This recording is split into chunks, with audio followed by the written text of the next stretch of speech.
एक बार एक सफ़ेद दाढ़ी वाले बाबा थे। उनके पास एक जंगली घोड़ा आ गया। घोड़ा बहुत हष्ट पुष्ट और सुंदर था। जंगली घोड़ा था तो थोड़ा सा उपद्रव मचाता था, बहुत कुछ बिगाड़ देता था। तो गांव के लोग इकट्ठे होते तो उस बाबा से कहते, इस जंगली घोड़े को जंगल में वापस भगा क्यों नहीं देते हो? देखो, इसने तुम्हारी लगाए हुए बगीचे बिगाड़ दिए, इसने कितना नुकसान कर दिया तुम्हारा। तो वो कहता, कोई बात नहीं, अभी के लिए सत्य ये है कि ये जंगली घोड़ा मेरे घर में आया है। अगर इसको मेरे घर में सुख मिल रहा है तो बस इसे यहाँ रहने दो, उसके बाद जो होगा वो देखा जाएगा। लोग अपना समूह लेकर चले गए, लेकिन धीरे धीरे उस सफ़ेद दाढ़ी वाले बाबा के लड़के ने उस घोड़े को ट्रेंड कर दिया। और जब वो घोड़ा ट्रेंड हो गया तब तो वो बड़ा कीमती हो गया। अब तो उसको लोग कहे, हमें बेच दो, हमें बेच दो। एक दिन तो राजा के यहाँ से प्रस्ताव आया कि राजा खुद उस घोड़े को खरीदना चाहता है, क्योंकि वैसा घोड़ा कोई भी किसी भी अस्तबल में नहीं है। चूँकि वो एक जंगली घोड़ा है और उस जंगली घोड़े को ट्रेन करना किसी के भी बस की बात नहीं है।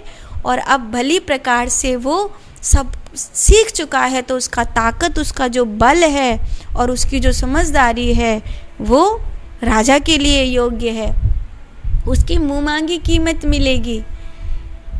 तो सफ़ेद दाढ़ी वाले बाबा ने कहा, अभी का सत्य ये है कि ये घोड़ा मेरे घर में रहता है। अगर ये स्वयं किसी के साथ जाना चाहे तो मैं उसे रोकूंगा नहीं, लेकिन मैं उसे अपनी ओर से बेचूंगा नहीं, क्योंकि मैंने उसे खरीदा नहीं था।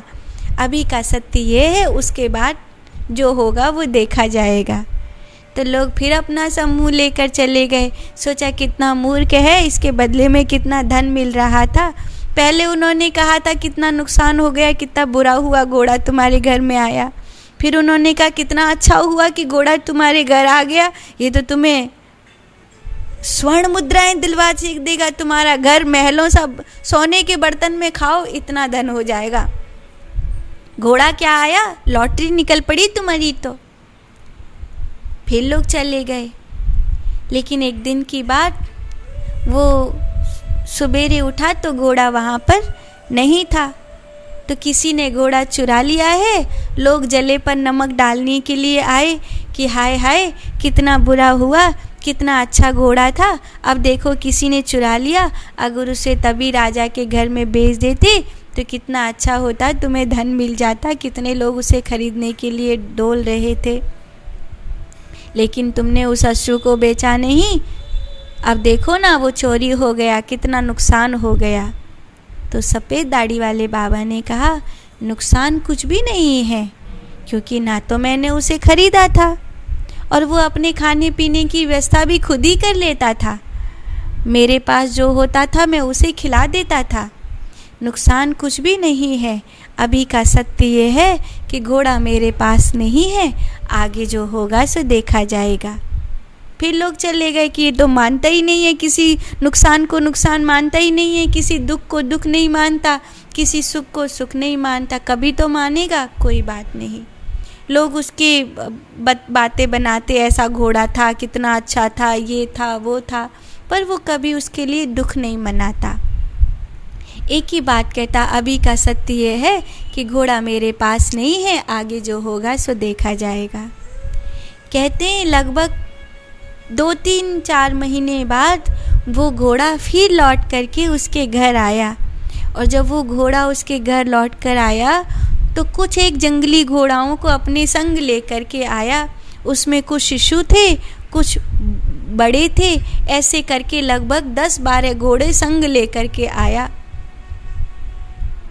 तो लोगों ने कहा, तुम्हारी तो लॉटरी निकल पड़ी, एक ही घोड़ा इतनी कीमती का था, तुम्हारा तो बड़ा फ़ायदा हुआ। अब तो जंगली 10-12 घोड़े तुम्हारे पास आ गए हैं, अब तो तुम्हें इतना धन मिलेगा, इतना धन मिलेगा जिसकी कोई पारावार नहीं है। तो सफ़ेद दाढ़ी वाले बाबा ने कहा, इसमें क्या फ़ायदा है? अभी का सत्य ये है कि ये घोड़ा अपने संग कुछ मेहमानों को और ले आया है, आगे जो होगा सो देखा जाएगा। लोग चले गए।